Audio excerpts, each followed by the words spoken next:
പ്രധാനമന്ത്രി നരേന്ദ്രമോദി ഇന്ന് തിരുവനന്തപുരത്ത് രാവിലെ 10 മണിക്ക് വിമാനത്താവളത്തിൽ നിന്നും പുത്തരിക്കണ്ടം വരെ റോഡ് ഷോ, വിവിധ കേന്ദ്ര പദ്ധതികളുടെ ഉദ്ഘാടനവും തിരുവനന്തപുരം നഗരത്തിന്റെ വികസന രേഖയും പ്രഖ്യാപിക്കും. അതിവേഗ റെയിൽപാത പ്രഖ്യാപനത്തിനും സാധ്യത.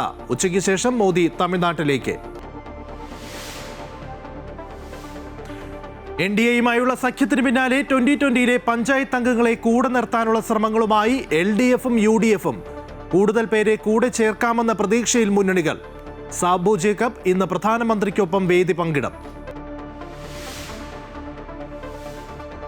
ഹൈക്കമാൻഡുമായി നിയമസഭാ തെരഞ്ഞെടുപ്പ് ചർച്ചകൾക്കായി പ്രതിപക്ഷ നേതാവും KPCC അധ്യക്ഷനും അടക്കമുള്ള മുതിർന്ന നേതാക്കൾ ഇന്ന് ഡൽഹിയിൽ. സ്ഥാനാർത്ഥി നിർണയം അടക്കം ചർച്ചയാകും. മഹാപഞ്ചായത്തിൽ അവഗണിച്ചതിൽ പ്രതിഷേധിച്ച് ശശി തരൂർ പങ്കെടുക്കില്ല. ശബരിമല സ്വർണ്ണക്കൊള്ള കേസിൽ മുൻ അഡ്മിനിസ്ട്രേറ്റീവ് ഓഫീസർ മുരാരി ബാബുവിന്റെ ജാമ്യ ഹർജിയിൽ കൊല്ലം വിജിലൻസ് കോടതി വിധി ഇന്ന്.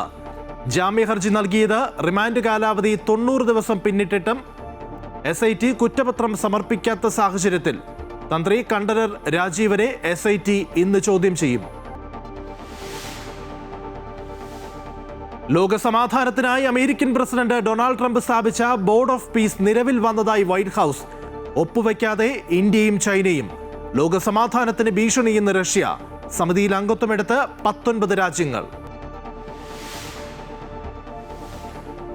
ഇന്ത്യ ന്യൂസിലൻഡ് രണ്ടാം T20 മത്സരം ഇന്ന് വൈകിട്ട് 7 മണിക്ക് റായ്പൂരിൽ. ആദ്യ മത്സരം വിജയിച്ച ഇന്ത്യ പരമ്പരയിൽ മുന്നിൽ.